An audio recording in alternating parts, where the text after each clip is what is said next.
అంచేది భగవంతుడిని అడగడానికి చాలా తెలివి ఉండాలి. అసలు ఏ తెలివి అక్కర్లేదు, ఏం అడగకపోవడం గొప్ప తెలివి. ఏమీ అడగకపోవడం గొప్ప తెలివి. ఆయన ముందు మన తెలివితేటల ప్రదర్శన ఏమిటండి? సంత.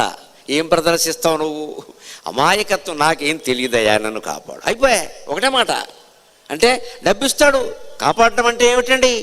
కావలసిన డబ్బు కావాలంటే డబ్బు ఇవ్వాలి, పెళ్లి కాకపోతే పెళ్లి చేయాలి, పిల్లలు లేకపోతే పిల్లలు పుట్టేలా చేయాలి, సుఖం లేకపోతే సుఖాన్ని ఇవ్వాలి, ఆరోగ్యం లేకపోతే ఆరోగ్యాన్ని ఇవ్వాలి.